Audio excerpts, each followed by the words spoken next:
E teve aquela A situação, cena do banho, a famosa cena essa, do banho. que saiu no Aí Revistinha, hein? a gente Você ficou um colocou lá. tempão, a gente ficou eu não lembro se era qual dos meninos que estava jogando, mas eu lembro que o Mário ficou postado ali com uma câmera, esperando o momento exato dela virar, porque tem uma cena dela do banho que aparece o seio assim, e a gente tinha que fotografar aquela cena, né? E aí foi um sucesso, porque todo mundo queria ver a cena, porque ela passa muito rápido. Sim, eu lembro, É quase uma vocês... sugestão, assim, ela não é uma coisa Aham. que fica na tela, né?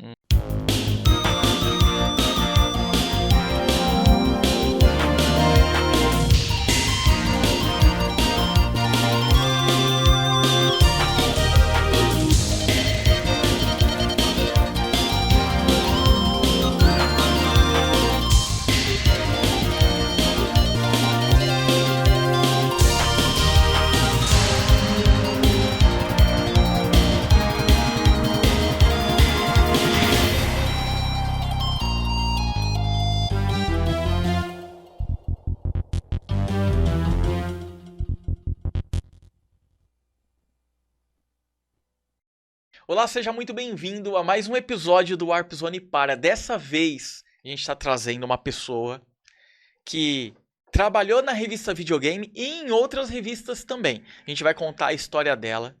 Teve um trabalho muito especial para a gente que acompanhou essas publicações na época. Eu estou falando da Luana Pavani. Oi, Seja bem-vinda. obrigada, é um Mu- prazer estar aqui com Muito vocês. obrigado por aceitar o convite. Em cima da hora, tive a sorte de te encontrar em férias. Isso aí. Olha Aí eu só. pude atravessar a cidade para estar aqui com vocês. Nossa, agora você falou pra todo mundo que aqui é longe. Todo mundo sabe agora. Legal. Luana, já te tietei ali fora, peguei autógrafo, tudo. O seu trabalho é muito importante e você tava preocupada. Você falou pra mim assim: "Não, mas eu não lembro dos joguinhos, não lembro dos detalhes, né?" E aí eu falei pra você, falei: "Não, de jogo a gente sabe, a gente quer saber a sua história. A sua história a gente não sabe, Ah, legal, que é o que a porque gente vai falar realmente aqui." 30 anos se passaram, minha memória já tá difícil. Mas contar um pouquinho da minha história, assim, eu parei no videogame por acaso, né? Aham. Eu sou jornalista de formação e eu comecei a trabalhar na Videogame News, né, ali com o Mário Fittipaldi, isso em 94. A gente era fevereiro de 94, né? Até peguei aqui na carteira Uhum. digital para ver. Eh, e foi uma delícia, assim, porque era tudo novidade, né? Mas eu nunca fui gamer, né? Não tinha jogo em casa. Eu tinha, assim, quando eu era criança, eu joguei Atari, Odyssey, eu adorava a Mina, Didi na Mina Encantada lá do Ah, do Odyssey, Odyssey, adoro esse que jogo. era dos meus primos, então a gente ficava trocando e tal. Mas eu fui pelo jornalismo mesmo, para contar a história. E na época o Mário chamou, porque principalmente eu sabia computador, que estava chegando no Brasil, né? Assim, ninguém tinha computador em casa, era Uhum. muito raro. A Fenasoft, que era aquela feira no AMB, estava trazendo o Aptiva, que era aquele computador da IBM. Então ali era tudo novidade. Eu adoro novidade, então caí nessa, assim. Mas eu sei que antes de você chegar na videogame, você foi recomendada. Você estava trabalhando em outra coisa. Conta pra gente. Eu tinha 19 aninhos, eu entrei no jornalismo, né, na Faculdade Casper Libero com 17, aí fiz 18 em agosto daquele ano, 93, e eu já peguei um estágio numa revista de associação comercial, era a Associação dos Atacadistas e Distribuidores, ABAD, e eu não sabia nada de coisa nenhuma, então assim, tive um chefe ótimo, super paciencioso, me ensinou, Valdeci Verdelho ali, a fazer notinha, tal, mas eu não sabia o que era lead, enfim. Só que o principal para ser jornalista, quem quiser entrar nesse rumo, é ser cara de pau, né? Uhum. Assim, então eu nunca tive medo nem vergonha de perguntar as coisas e sair fazendo muita bobagem, mas no final das contas a gente acerta com orientação. E dali a Abade, o editor de arte era o Heraldo Galan, que é meu amigo pessoal até hoje, virou meu cunhado, inclusive. Ele. A gente gostava muito de rock, falava e tal, e aí ele me apresentou o cara com quem ele morava, que era um jornalista sensacional, Mário Fittipaldi. que estava ali na Videogame News, na editora Sigla, e estava remodelando a revista. Então ela virou Videogame News naquele momento, né? E o Mário nos chamou. O Heraldo me apresentou, a gente conversou, ele falou: "Ah, você sabe inglês? Sei. Manja de computador? Aham. Sabe jogar? Não. Mas gosta? Gosto. Vamos lá." Aí o primeiro dia eu cheguei, ele falou assim: "Olha, eu não posso conversar com você agora que a gente está em fechamento." Aí eu fiquei sentadinha lá pensando só assim, o que que é fechamento? O que que será? Porque a revista anterior, ela era muito tranquila de fazer, não tinha uma coisa assim, né, com aquela fissura de fechamento, que para quem não sabe é a hora que vai mandar a revista para gráfica, né? Naquela época ainda tinha fotolito, você tinha que cortar, tinha uma menina que fazia o pestape. Pestape é uma mesa de vidro, que aí você punha o negócio dentro do diagrama, passava o estilete, via a foto, estava certinha, aí colava lá no diagrama, aquele diagrama virava um fotolito, aquilo ia para gráfica. Era um trabalhão fazer esse treco. E aí eu falei: "Tá bom, você está em fechamento, depois a gente conversa. O que que eu posso fazer?" Ele falou: "Ah, dá uma olhada naquele armário ali." Então a mesa dele era aqui, um lugarzinho pequeno, atrás tinha uma porta azul, que era o tal do armário. Aí ele falou: "Vê se você consegue organizar." Cara, só faltava sair lagarto, assim. Abria o armário, pá, pá, pá, pá, pá, pá, tudo caindo. Eu falei: "É pra organizar? Vamos lá." Beleza. Regacei as mangas, eram todas as edições da Videogame ali. Olha só. O que que ele queria? Que eu organizasse por ordem, né? 1, 2, 3, 4, 5. Eu cheguei e a coisa já tava. Eu não lembro que número que era, mas enfim, já devia estar no 30, por aí. Aí organizei tudo, organizei as fitas, os cartuchos. Tava começando a aparecer coisa em CD, né? E aí meu trabalho inicial foi organizar esse armário. Depois, a etapa seguinte era, já que eu entendia um pouquinho de computador, era transformar isso em arquivo digital para a gente poder responder as cartas dos leitores, tipo você, assim. Aham. Como faz o chute da Chun-Li não sei aonde, né? Em tal cenário. E aí a gente tinha que achar dentro da revista onde estava. Então, a gente, depois que eu organizei, a gente fez os arquivos em livro, né? Você manda para uma gráfica, faz aquela capa de couro, né? Uhum. Que Do ano vai 1. encadernar, né? Isso, encadernar. Então, era encadernação 1 da videogame, encadernação 2 da videogame. Aí, depois disso, eu pegava todas as dicas dos meninos lá que eu jogava, era o Matheus e o Érico, e aí criei um arquivinho lá, como se fosse agenda telefônica, o jogo, a página e a edição. Então, quando a gente recebia as cartas pedindo a dica, era só buscar lá tal jogo, e aí via as edições e aí respondia. E foi meu primeiro trabalho, que era responder as cartas dos leitores. Aí, depois disso, o Mário viu que eu já estava assim, já tinha passado no teste ali da estagiária, né, Já de tava à arrumar armário vontade. e fazer É muito coisa de fazer estagiária. ficha.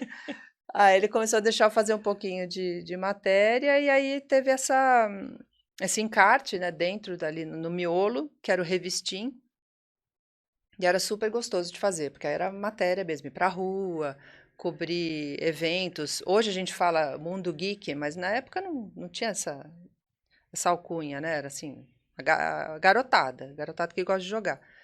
E tinha livraria de RPG, então tinha um lançamento, por exemplo, de um livro da Devir, né? Que era uma livraria legal de RPG, a gente ia lá cobrir, porque era tudo Olha aí. relacionado ao mundo dos gamers, né? Uhum. E aí você ia, eu lembro, Revistim é por onde eu cheguei em você. Eu tava conversando com o Mário, falei assim, Mário, preciso falar com a Luana, cara. E aí ele falou, que sorte, porque eu tenho contato com ela até hoje, eu desacreditei. A esposa do Mário também trabalhou, A né? Mônica. E aí eu falei assim, quando eu entrevistei o Mário, eu fui até a casa dele. Aí eu comentei, falei assim, ela não quer conversar, ela não quer ser entrevistada, sabe? Ele falou, não, ela não quer. Falei, ai meu Deus do céu, me consegue aí o contato então da Luana. Ele falou, Luana, eu consigo, tenho um contato aqui. E aí eu até levei um tempinho pra chegar até você, né? Porque a gente tava preparando a casa primeiro e organizando algumas coisas, como eu te falei, a gente tá com muito conteúdo pro documentário que a gente tá fazendo, pro livro, tanto que deixou de ser um documentário único e vai virar uma trilogia de tanto trabalho e material que a gente tem, né? E aí quando ele falou assim, olha, tenho aqui o contato, ensaiei te contatar pra gente conversar, porque o que eu tinha era uma lembrança muito vívida. Eu vi muita coisa que eu não via em outras revistas de videogame, eu vi na revista videogame por conta do seu trabalho lá. A revistinha foi diferente. Trazia um assunto que eu vi você visitando a Tectoy, a É. Playtronic, mas também eu vi você falando de David Bowie, Brian May. Então, assim, foi um trabalho diferenciado ali. Ah, legal, porque tinha total liberdade, né? E eu sempre fui caruda, né? E como eu te disse, ali com 19 anos eu queria juntar o que eu gostava, o que eu achava que seria interessante. E trilha sonora, né? Todo joguinho tinha. E alguns com uma trilha sonora melhor que outros, né? Então, até a gente pegou ali uma revista que eu falo assim no texto: esquece o mundo dos tuturututu na música, Fantástico. agora tem, tem Aerosmith, tem, enfim, o Bowie. E era uma época que eu acho que teve show do Bowie, inclusive, porque o Bowie tinha um. Ele praticamente criou streaming, né? Uhum. Ele foi um dos primeiros artistas com CD-ROM e ele também criou uma assinatura de músicas dele, né? O trabalho dele todo, ele era dono, ele não queria entregar para Netscape. Era Netscape? Não, como é que chamava? Napster. Napster. Aham. Na época ele queria fazer o dele, então você Olha só. pagava para o Bowie para ter acesso às músicas dele em arquivo digital. Era fantástico isso. Isso ele conta naquele Muna de Daydream, que é um documentário sobre ele, né? Um filme, enfim. Então era um cara muito à frente e tava ali em trilha sonora de joguinho.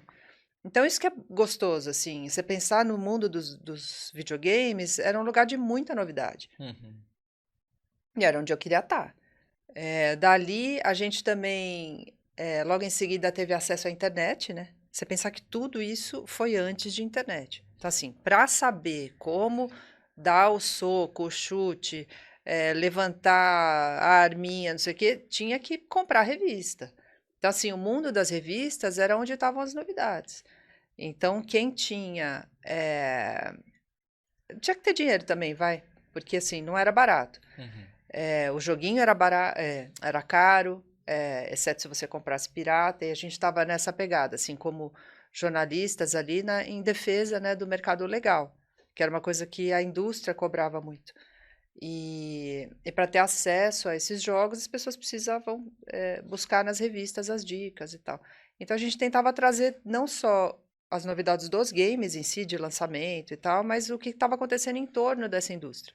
Então a trilha sonora, os artistas que estavam por trás, as iniciativas brasileiras, né, nacionais de joguinhos, Uhum. tipo do Pica-Pau, Que aí que você o fez, eu Pagano lembro, você fez fez uma na matéria e Tectoy. tanto, né, sobre o Pica-Pau. Foi bem legal. Eu fui lá, vi as pranchas do desenho mesmo, né? Como ia ser, o código, como é que era criado, enfim, o comando, né? Uhum. Porque era computação. E aí disso eu acabei virando jornalista de tecnologia em seguida, porque tinha que entender do negócio, né? Imagina, você estava imergindo através do videogame em tecnologia, né? É, Você tava. Mas a gente vai falar disso, vai falar disso. Ó, eu tô com uma curiosidade aqui. Tem uma coisa que eu quero te perguntar da Revistim, mas antes disso, como você falou, eu não sabia. Você respondeu cartas antes da Revistim. Como que funcionava isso? Jogavam na tua mão, você é estagiária, né? Como você é. falou. Joga na mão da estagiária aí, responde a carta dessa molecada que tá chegando aí. E como que era esse processo? Você respondia todas ou você mesmo escolhia as cartas que A chegavam? gente abria todas, absolutamente todas. Aí organizava por jogo.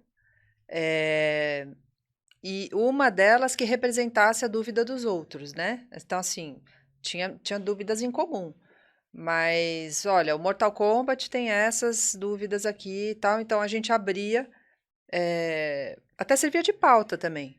"Olha, o pessoal quer saber como fazer isso", e aí entrava um especial de, sei lá, Super Kicks, não sei, não lembro exatamente, mas aí a gente selecionava alguns para dar na página ali, você virava, né, a contracapa, o índice, aí logo em seguida já tinha a resposta ali dos leitores, a gente dava um trechinho da carta e falava: olha, sua resposta está na página tal. Olha que né? legal. Então, olha que curioso, eu não tinha pensado, faz total sentido, mas eu não tinha pensado nisso. Dependendo da quantidade de dúvida que vocês recebiam sobre determinado jogo, pautava, olha, vamos fazer um Sim, especial sobre o Mortal Kombat 3. Tá todo mundo perguntando, então tá todo mundo querendo essa informação. Que legal isso, não tinha parado é. pra pensar. E dava vários especiais, né? E tinha os principais, né? A gente estava falando do Street Fighter, que era uma coisa ali, a Capcom, né? Tinha criado o escritório no Brasil, era sensacional ver aquela coisa sair do arcade e ir para dentro de casa, né? Aham. Porque a gente jogava na locadora, ia pegar fita para ver em casa, né? VHS, ou pegar ou devolver, e aí sempre tinha uma maquininha lá, um arcade com Street Fighter para jogar e Mortal Kombat também. Olha que bacana. E aí, tudo bem. Agora que eu entendi essa parte das cartas, que eu não sabia, mas é de se imaginar. Porque você chegou estagiária, né? O pessoal colocou pra você fazer o trabalho pesado. Só que, pra eu entender, como que surgiu essa história do revistim, Luana? Porque foi perto de responder a carta, vamos dizer que você escreveu um complemento, foi um baita de um trabalho legal, era diferente. Porque ali, imagino eu que tinha que compor as pautas, você tinha prazo para entregar, porque vamos combinar, uma carta que não deu para responder agora, entra na próxima edição ou nem entra. O revistinho era diferente. Não, Você tem que tinha, fechar. Como que é, surgiu a ideia? Quem que teve a ideia? E como que funcionava para os temas? Você o definia? Revistinha ele marcou o projeto novo da revista, né? Então de videogame passou para Videogame News com o Revistinha ali no miolo. E a ideia do Mário, ele que criou, era ter uma introdução ao mundo da computação pessoal. Então, tinha o lançamento ali era Compaq, IBM Aptiva, tinha outros computadores, mas esses eram os maiores. Então, assim, começou aquele sonho de ter um computador em casa. Só que o computador, ele ainda não tinha joguinho, né? Era só a questão da ferramenta. Então, você vai poder usar um computador dentro da sua casa, largar aquele de tela de fósforo, aquele Verde. laranja, verde, horrível. Já tinha uma coisa assim com uma tela azul, né? Depois a gente cobriu isso mais tarde. Teve o Windows 95, foi tudo nessa época, né? 94, 95. Então a ideia era trazer esse mundo que estava muito junto ali de quem é gamer, né? Que está imerso na tecnologia. E aí, a partir do computador, então, assim, pensando que as pessoas teriam seus computadores pessoais. Então, o que que interessa para essa turma? Aí, isso, filme, livros da cultura pop, eventos, ah, essas matérias também, como se faz um joguinho. Então, fomos lá visitar na Tectoy, ou uma coletiva de imprensa e trazia algum expert, né, de jogos ou da indústria para a gente conversar. Então, era essa a ideia, trazer um pouco desse mundo que girava em torno dos videogames com um pouco mais de jornalismo, né? Então, era reportagem mesmo. Reportagem mesmo. E passava por você, quero dizer, você que definia essas pautas ou alguém chegava e falava, ó, Luana, tem que cobrir tal coisa e isso vai pro revistinho. Como que funcionava? Era muito junto ali, a Uhum. equipe, o Mário, eu, depois o Carlos.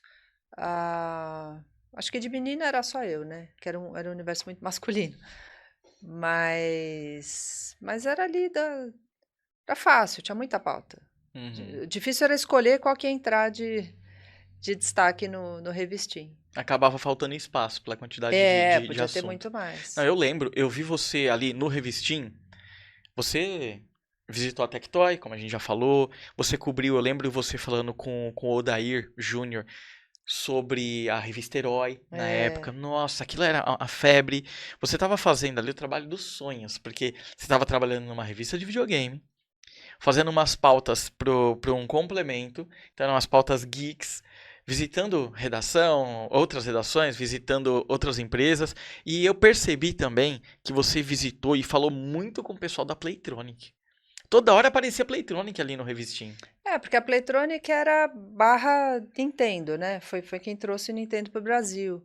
E, e eles tiveram um papel fundamental no mercado, né, de games no Brasil. Então era muito junto. A gente estava sempre disposto, né, a falar das novidades. E assim, todo mundo gostava de jogar, mas tinha essa barreira do custo. Nunca foi barato. Hoje mesmo continua sendo caro, mas assim, era muito joguinho pirata. E assim, nessas cartinhas, por exemplo, de leitor, eu lembro que Uhum. assim, a gente punha a dúvida ali em jogo e aí percebia que o cartucho da pessoa que perguntou era pirata, porque o comando era completamente diferente. Então tinha isso também, às vezes a gente tinha que perguntar, o seu é travado ou destravado, sabe? Aí não dá, né?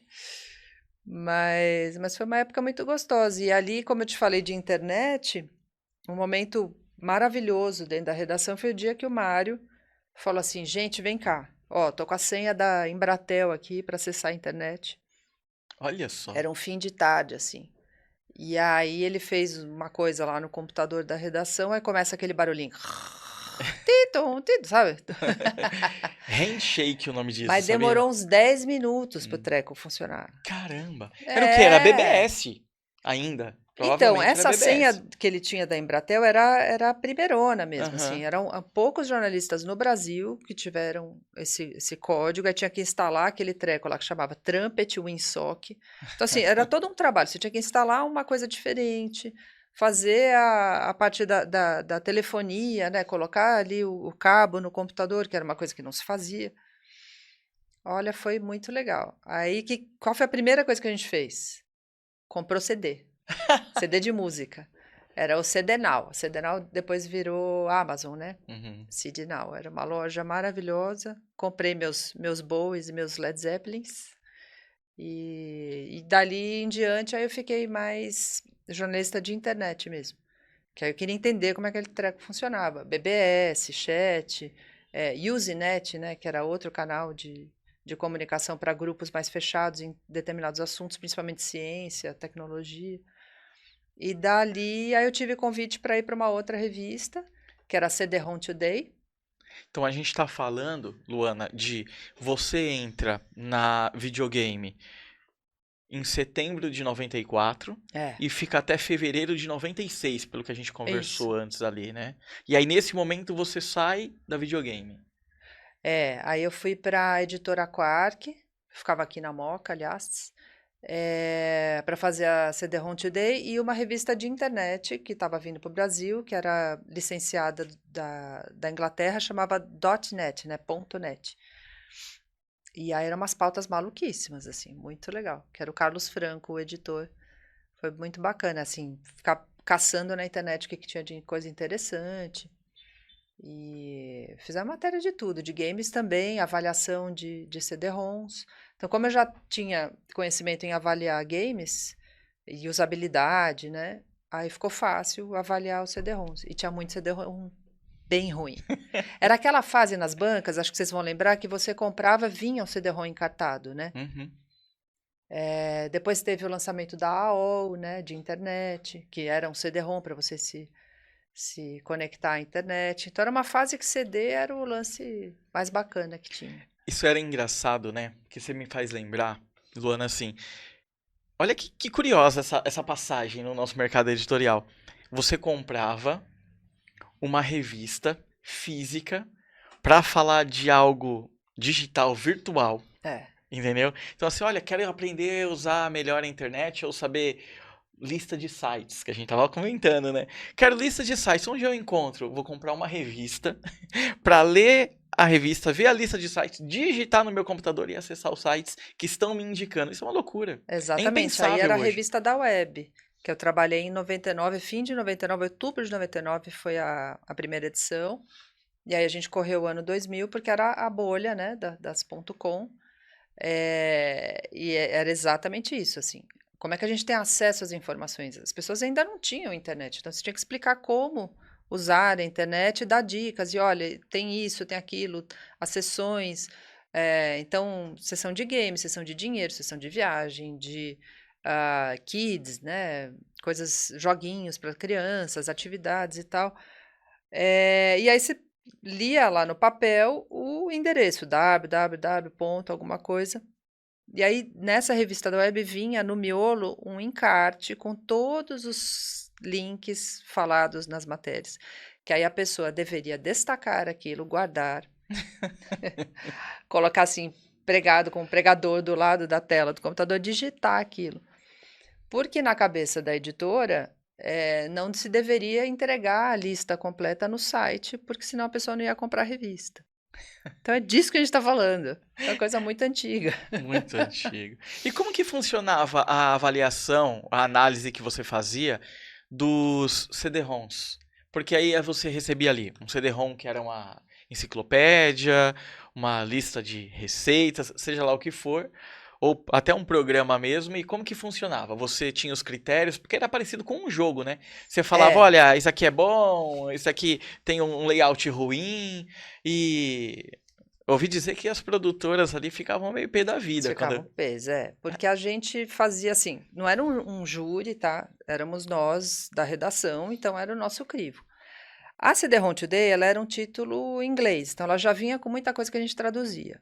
A ideia era misturar o deles e o conteúdo local. Então, assim, em princípio, seria bom para mostrar que o Brasil também fazia CD-ROM, né? Didático ou de receitas, como você falou, viagem, enfim. Então, tinha um mix ali de caçar CD-ROMs brasileiros. Agora, a comparação era injusta, né? Porque assim, você pegava um inglês, um americano, até australiano e tal, você punha ali, né? Vem aquela bandeja, abria, aí você colocava o CD-ROM lá, ele esperava carregar, aí você ia tomar uma água, um café, até ele carregar. Aí tinha que baixar o executável do CD-ROM para você poder clicar, né? Então, tudo isso já era um processo, ele já começava a avaliação, assim, quão fácil é instalar o maldito. Depois que você instala, aí como é que é a navegação e tal. E o conteúdo em si. Então, tudo isso era observado. Mas o conteúdo ele tem que ter uma lógica, né? Por exemplo, eu lembro depois que era a Copa, a gente está falando em 96? Teve Copa em 96? 98, né? 98? Tá, então 98.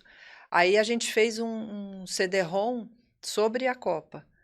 E como é que você fazia esse treco? Eram telas, vários PowerPoints hoje, telas, né? Com uma frase, um desenho, e aquilo era tudo colado uma com a outra, assim. Muito, muito, muito tosco o processo. E a lógica da programação era só assim: play, direita, volta. Cara, era isso, assim. Então, assim, na hora de revisar o CD-ROM, a gente tinha que parar de tela em tela, fazer um print, falar, ó, esse hífen aqui tem que trocar, não sei o quê. Então, assim, a partir do momento que a gente aprendeu a fazer um CD-ROM, a gente sabe avaliar um.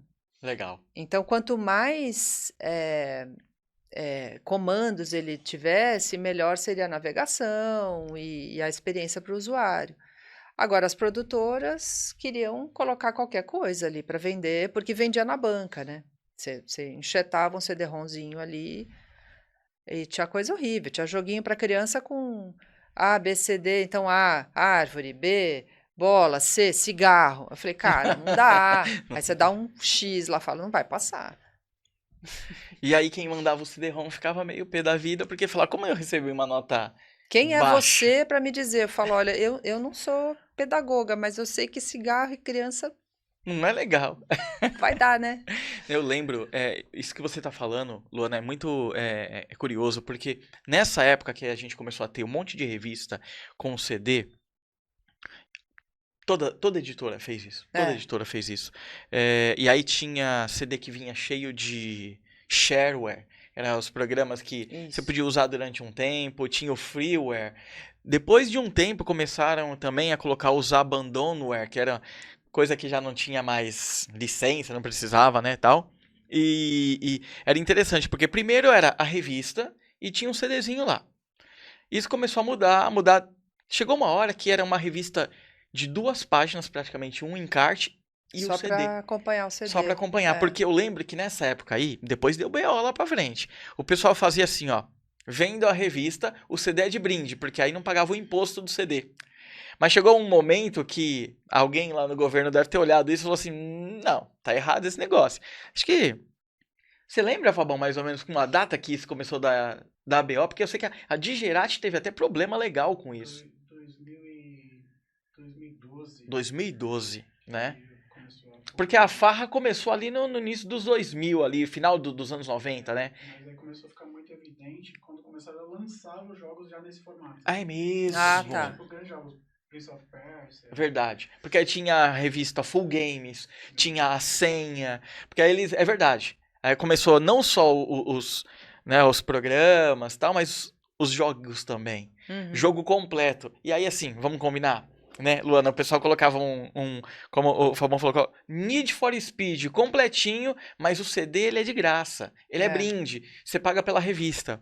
Ah, na época, R$ 9,90, entendeu? Mas o jogo, se fosse colocar, tributar ali, o jogo seria muito mais caro pra lançar, né? E aí acabou Não, e essa aí já farra. estava chegando a internet também, né? Tava Então chegando, verdade. era um momento, assim, oportunidade única de desovar aquele monte de CD, porque ia começar o jogo online, né? É verdade. Então, mas aí eu já não estava mais acompanhando. 2012 eu já estava jornalista de economia e finanças, assim. Eu passei de repórter de telecom e TI. Ah, teve a abertura da banda B, né? Banda C, celular. Aham. Isso acompanhei depois. Eu saí dessa área de videogame para ser repórter de tecnologia.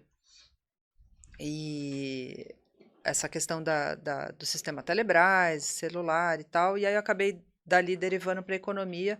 Aí já não estava mais acompanhando os joguinhos. Aí só meu filho que começou a jogar, mas Só que tá tem com uma 21 passagem, hoje. tem uma passagem que eu acho legal a gente comentar, que você falou pra gente aqui, e eu não sabia disso. Você trabalhou com o lançamento do FIFA no Ah, é Brasil? verdade, Isso é importantíssimo. 99, é isso? É, 99. eu saí. Então foi assim: eu trabalhei na Videogame News, depois na CD-ROM e .NET, dali a Home PC, na editora Abril, Home PC, enfim, que era um filhote da Exame, que tinha a Info Exame. Aí depois eu fui para a Info. Da Info eu saí um período, fui trabalhar como assessora de imprensa numa empresa S2, que hoje chama Weber Shandwick, e na época eu fui para ser diretora de conta, né? Atender algumas contas de tecnologia, no caso a LG Electronics, que estava chegando no Brasil. E junto da LG eu levei um cliente por relacionamento bom que eu tinha na época, que era a Electronic Arts. Então fui assessora de imprensa da Electronic Arts no Brasil. E foi muito bacana, porque a gente estava ali em 99 lançando FIFA. E a estratégia de comunicação que a gente usou na época foi jogar bolas nas redações. Espalhei acho que umas 60 bolas dente de leite com um laço e um cartãozinho assim, te espero no Museu do Futebol, lá no Pacaembu, dia tal, para uma surpresa. Então ninguém sabia o que que era. Aí chegou lá, tava o pessoal da Electronic Arts e o Raí para Olha comentar. só. Foi muito bacana. Dentro de um restaurante que tem no Pacaembu ali. Dentro, né? Foi um sucesso. Foi um lançamento super bem comentado. O jogo era ótimo, né? Incrível, assim, a qualidade gráfica. Aí foi isso. Foi um marco também. Ó, imagino, ó, 99. Como tava ali? A galera começando a ter mais acesso a PC, representando a Electronic Arts, lançando um jogo de futebol no Brasil. Baita de um evento. Com o Raí, então. Com o Pô, Raí. quem foi deve ter se divertido muito, hein? E o pessoal que era de redação, assim, os velhos de guerra, né? De futebol mesmo.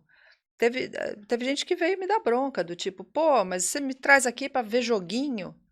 Eu falei, ó, se você quiser, o Raí tá ali, você fica à vontade e tal, mas o jogo é bom. Eu recomendo você dar uma olhada e tal. E aí você começa a explicar toda a questão, né, dos direitos autorais, o licenciamento, os clubes, toda a negociação ali, os clubes europeus, eh, os jogadores, né, as vozes, os comentaristas. Aí gera um encanto também em quem não estava nem querendo saber, que achava que era coisa de criança, E dali deu para ver que é um mercado gigantesco, né? Tava se Gigantesco, formando, mas lucrativo e, como você falou, trabalhoso. Porque, olha, hoje, se a gente for falar, lançar algo oficial, com a participação, direito autoral, de imagem, tal, blá, blá, blá. Mas em 99, é. imagina só, negociar tudo isso. Como você disse, voz de um, voz de outro, imagem de um, que vai pra capa, que vai pro encarte. Deve ter sido, nossa, uma loucura. As dublagens, né? Porque mundial, você tinha ali falando alemão, falando russo, falando japonês e tal. Então foi um trabalho bem legal. Acho que a Electronic Arts tá aí, esse tamanho todo, mas na época era muito ousado, né? Imagino, imagino. Agora, voltando só um pouquinho no tempo, Luana, quando a gente fala de revista videogame, você chegou lá, estagiária, né? E depois foi incumbida da Revistim. Você tinha interação com o pessoal ali na redação? Como que funcionava? Para você, pro fechamento, porque você fazia parte da revista, então o Aham. revistinha era importante pro fechamento. Então você interagia com a galera, como que era o dia a dia? Você ia até a revista, né, a redação, o prédio lá da editora. Conta pra gente um pouco como que era esse. Eu ainda estava na faculdade, né? Eu fui estagiária no meu primeiro emprego, mas lá acho que eu já era repórter júnior, já era contratada, mesmo sem ter o diploma. Então eu chegava, sei lá, 8 da manhã por aí, os meninos que faziam a avaliação dos games, eles também se revezavam por conta de escola, estavam no ensino médio, então tinha um de manhã, um à tarde, e aí eles faziam ali os testes, eu ficava anotando ali do lado para pôr em texto inteligível, né, o que estava sendo falado ali, explicado, a coisa de atender as cartas, tal, fazer as reportagens, e eu tinha que ir para a faculdade, então às 6 horas eu tinha que parar. A sorte é que eu morava perto, era tudo na Vila Mariana, eu morava ali também, e a faculdade que eu fazia, a Casper Libero, na Paulista, então era muito fácil também o acesso. E o ritmo da redação era, assim, acho que muito bem conduzido, né? O Mário, depois o Carlos Sandano. A gente, na hora do fechamento, eu devia estar na faculdade, eu não via, mas assim, era muito tranquilo, muito harmonioso, um clima muito bom de se trabalhar. Discussão de pauta, como você falou, vocês faziam em conjunto, então você tinha uma boa interação, digo, frequente com o Mário, né? O Fittipaldi. Sim, sim, a gente trabalhava muito junto. Uhum. E nem sempre dava para ir nos eventos toda a equipe, né? Então, normalmente ou um ou outro, porque era uma redação muito enxuta também. De repórter era só eu e os dois gamers, aí o Mário como redator-chefe e o editor, que era o Carlos. Uhum. Eu acho que é isso. Eu não devo. Ah, e o Heraldo Galan na arte, que era aquele que eu conheci antes de ir para lá e que ficou e fez o projeto novo da revista. Que é quem te indicou pra É, videogame. é. Olha só. E me diz uma coisa, nesse momento, quando você visitou outras empresas, você chegou a visitar a Homestar, a Capcom no Brasil? Fui lá. Também era ali no entorno da Vila Mariana. Cara, era uma coisa bem grande, assim. O time Ticazo, né, Lisboa, né? Ele. Eu não lembro qual que era a função dele na época, mas ele colaborava, perdão, colaborava com a revista, o Tony Cavalheiro também. O Tony ia muito. E uma vez eu fui num evento lá, era bem impressionante, assim, os arcades, né? Umas máquinas lindas. E tinha o pessoal, os executivos de fora, né? Eles vinham com frequência. Todo mundo queria participar do mercado no Brasil, porque é o maior da América Latina, né? Ali já Uhum. estava se configurando e era uma fase assim da economia que precisava ter propriedade sobre a coisa. Todo mundo queria fincar os pés aqui de um jeito certo, né? Porque tinha acabado a lei da reserva, né? De informática, principalmente, o governo Collor abrindo. E então era essa luta contra a pirataria, contra o mercado cinza, e as empresas vinham trazendo seus executivos, seus artistas gráficos e tal, mostrando o melhor pra gente. Então a gente tinha bastante acesso, assim, era bem, bem legal. Eu lembro, nessa época aí que você tá falando, justamente nesse momento que você tava ali na videogame, teve propaganda, não digo propaganda, mas anúncio, tanto da Tectoy quanto da Playtronic, Uhum. falando assim, olha, para você ter um produto legal tem que ter a nossa marca. Eu lembro da Playtronic colocando um aviso de uma página no meio da revista, falando assim, olha, se você comprar alguma coisa aí da Nintendo e não tiver a logo da Playtronic, isso é ilegal, isso aí não é oficial. Porque o que eles estavam querendo dizer é o seguinte, mesmo que seja um produto original, tá vindo de fora, não é nosso. Se não é nosso, não é legal, né? Enfim, mas foi uma época assim, teve caça às bruxas, tinha acabado É, a lei de reserva de mercado ali, e o pessoal tava correndo atrás do prejuízo, né? Por conta da pirataria, tava tentando oficializar. A Tectoy foi a mesma coisa. Eles corriam, eles apreendiam em loja produtos que eram da Sega, só que não tinha a logo da Tectoy, esse tipo de é. coisa. E eles tinham as revistas, né, como parceiras nessa empreitada. Então a gente tinha uma relação muito boa. Uhum. Eu Acho. imagino. A videogame, nessa época que você tava lá, teve uma relação excelente com a Capcom. Uhum. Porque você vê, a videogame ali da número 35, 40 até a 63, a final, a gente teve muito anúncio de coisa da Capcom. Teve pôster, praticamente era só Capcom, só Homestar, né? Você comentou sobre o Mitch, já a gente conversou com o É. Mitch, gente boníssima. E aí ele teve uma época que ele estava como assistente de marketing lá. E assistente de marketing de uma pessoa que, quando eu comentei que ia conversar com você, falou assim: Ah, quanto tempo, que saudade da Luana, que é o Silvio Puertas, né? Opa, Que era quem grande Silvio. respondia pela Capcom no Brasil. O Exato. Silvio, primeiro funcionário, já entrevistei, já falei com ele aqui, né? O Silvio, que hoje ele é meu amigo pessoal e como eu te falei, né? Faz parte da Warp Zone hoje. E aí quando eu comentei com ele, falei, a Luana vai lá.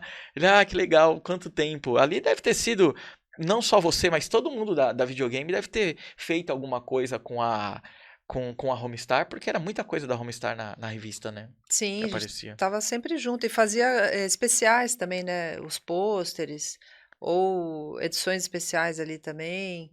eh, ah, Enfim, eu não lembro os jogos em si, mas era uma coisa que chamava muito atenção. Na Era revista gostoso. especial 49, que é o que a gente estava vendo aqui fora, Aham. teve aquele encarte do Street, né, Fabão? Que aí você foi responsável ali. Como que funcionou? Você lembra disso?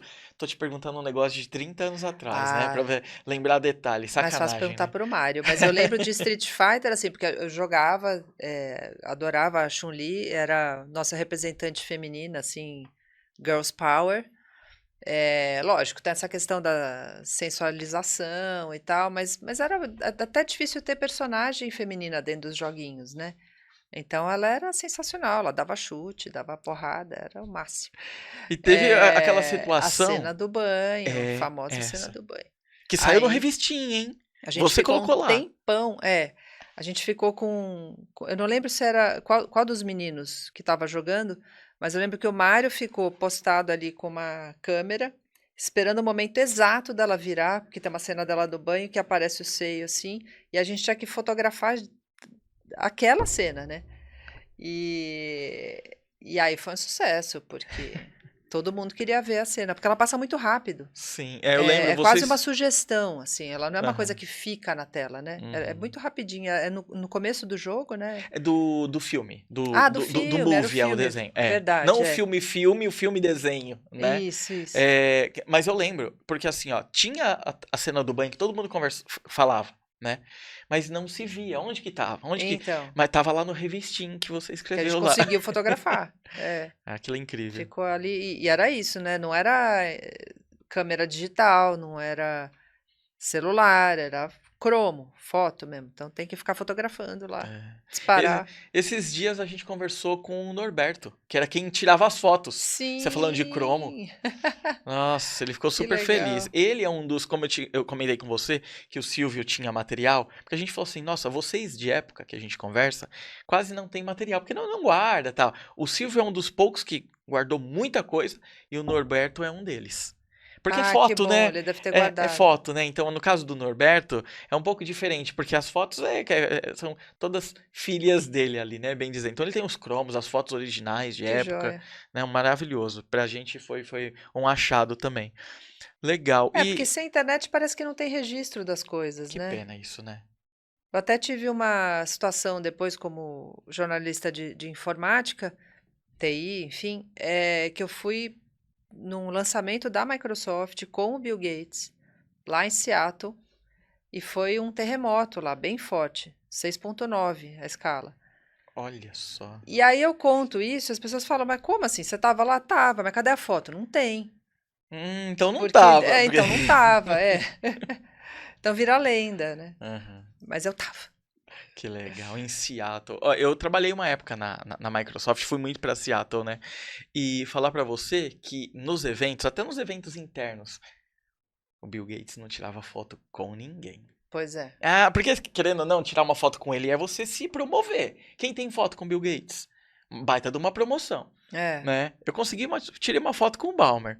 Tirei uma foto com ele, mas com o Bill que Gates legal. não dava, não dava. Você Mas, trabalhava poxa, com jogos lá? não era com Ah, Xbox, não era era com TI mesmo.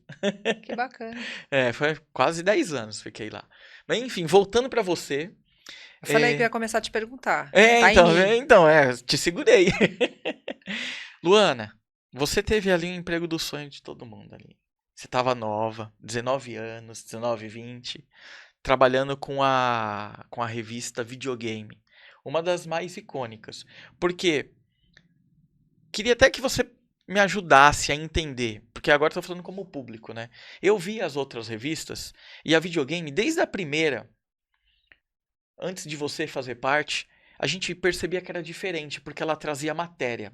Uhum. E o que eu falo de matéria, não é um exemplo, assim, ó, uma matéria sobre o Final Fantasy. Não é isso que eu tô dizendo. Era matéria, matéria mesmo. Eu vi o Mario fazendo muito isso, que era assim, cobertura de um evento em Las Vegas que era sobre videogame. Matérias que eu adoro, né? Me formaram, por exemplo, adoro aquela matéria, era RPG, pense nesse jogo. E aí a videogame ensinava falando o que era um RPG no videogame, como que você jogava. Tinha matéria falando assim, diferença entre os consoles. Então, era diferente Uhum. a videogame. Como que vocês lidavam com isso? Como que vocês tratavam isso na redação? Porque era um direcionamento diferente, não era? Das outras revistas. Eu acho que aí é o bom jornalismo mesmo, né? Porque Uhum, a gente pensa no leitor. Então, assim, para ser um jogador ali no mercado oficial, sem ser pirata, para ter uma boa experiência com o jogo, para entender do que está se falando nesse mundo, o que que é essa indústria. Então a gente pensa todo o entorno, né? Então, assim, tudo bem, você gosta de Mega Drive, você gosta de Nintendinho, tal, mas eles têm diferenças. Então vamos falar um pouquinho como é que é a experiência desse com aquele. Eh, os jogos também, quando chegavam, tudo bem, nem todo mundo vai ter acesso àquele jogo. Então, as cartas, elas mostravam quais eram os principais, né, os mais jogados. Então, a gente dava o lançamento, mas também falava do que o pessoal queria descobrir. eh, E a informação era muito local. Assim, em outras revistas que eu trabalhei, a gente olhava muito o que se fazia no mundo, né? Então tinha o pessoal falava os benchmarks. Então você pega lá a Vogue, não sei o que, né? Newsweek, para Veja, né, tal. Mas ali no game é uma coisa ali junto mesmo, de quem joga. Você tem que falar com, tem que pegar na mão do leitor. E isso eu levei para a vida. Eu acho que isso é uma coisa que eu aprendi muito ali e dou aula sobre isso. Eu dou aula para os Focas no Estadão, que é um curso para jornalistas iniciantes, né, quem está se formando ou até 2 anos de formado, para entender como é que faz técnica de jornalismo, jornalismo econômico também. Mas é isso, assim, você tem que pegar, você tem que conhecer seu leitor. Então, ele tem que ter confiança em você. E o que você vai dizer tem que ser checado, rechecado, testado, né? Tem que estar pronto ali. Então, acho que é isso. A diferença era essa, era falar, olha, somos uma revista, um veículo jornalístico, né, e a gente vai entregar o melhor. Então não adianta dar uma diquinha, aperta o A e o B e pula e joga a manivela para lá. Você testou para fazer isso? Então vamos ver se está certo. Eram dias e dias testando coisa, falando, não, não é para a direita, é para a esquerda. Você vai entregar um treco errado, aí o leitor não volta, né? Aí ele vai para a concorrência. Então, E isso fez diferença, tá?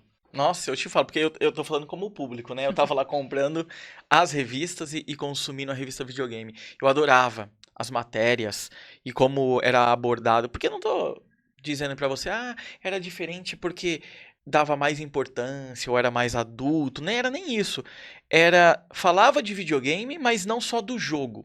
Esse é o ponto. sim. Falar de videogame, mas não só do jogo. Nossa, eu lembro de uma matéria que vocês fizeram que foi como você alugar na locadora.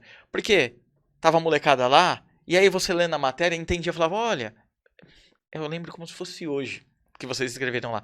Você vai na locadora, você vai alugar, mas assim, ó, você tem dinheiro para levar dois cartuchos, leva um que você conhece e um novo lá que te chamou a atenção. Por quê? Porque se você levar dois novos, talvez não sejam jogos bons e você não tem algo legal para jogar. Então leva um que você conhece já. Hoje em dia pode parecer assim, óbvio que é isso, mas não era óbvio em 90 e bolinha. Entendeu? Não Então, era óbvio um porque negócio alguém desse. falou isso pra gente, né? É. Alguém que já tinha ido alugar deu a dica. Uhum. Então é isso, é conhecer aquele mundo, é se apropriar dele, para poder fazer parte, né? É. Nossa, e fizeram muita parte. Agora, me fala o seguinte. Estamos rumando aqui pro finalzinho do nosso papo. Agora eu queria entender, depois que você passou pela revista Videogame, aí você foi a .NET, Home PC, entre outras revistas. Hoje você segue na carreira, o que que você faz? Fala um pouquinho de como que foi a sua evolução aí, o que que você está criando hoje. Depois de lá, eu tive essas passagens pela Editora Abril, né, da revista da Web. Aí depois eu fui como repórter de TI e Telecom para a Agência Estado, que é do Grupo Estadão. Na Agência Estado eu fiquei 4 anos. Saí, que era o momento que eu estava pensando em ir embora do país, estava com o filho pequeno. Acabou não acontecendo essa mudança, e aí eu fiquei 2 anos trabalhando ali como freela, também fiz uma volta ali para Abril, trabalhei na Info de novo, num outro veículo que chamava Info Corporate, que era para tecnologia da informação aplicada para profissionais, né? Corporativa, tecnologia corporativa.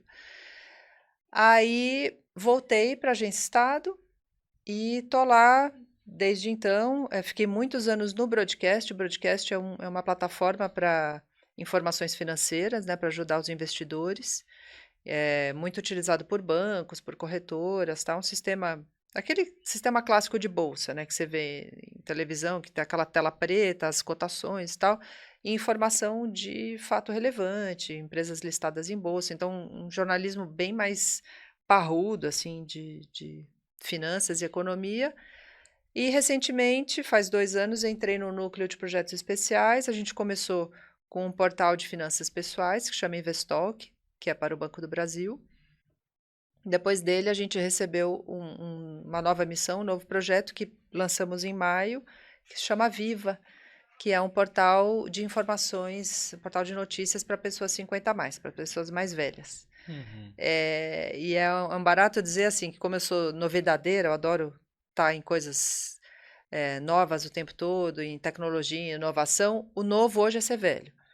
Por quê? Que a gente descobriu que o Brasil tem 34 milhões de pessoas idosas. Essas Nossa. pessoas, elas já estão com a pirâmide invertida, quer dizer, a pirâmide demográfica no Brasil, hoje você tem mais gente ficando velha do que nascendo, né?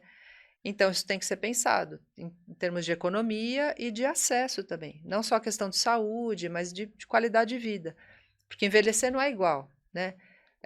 Quem está numa situação melhor de renda, em centros urbanos, tem um jeito muito diferente de envelhecer de quem está na área rural, por exemplo, ou que tem alguma questão mais grave de saúde, de renda menor também. Então, enfim, é todo um aprendizado que parece novo. A gente fala, as pessoas ficam assim, nossa, mas como ninguém tinha pensado nisso antes?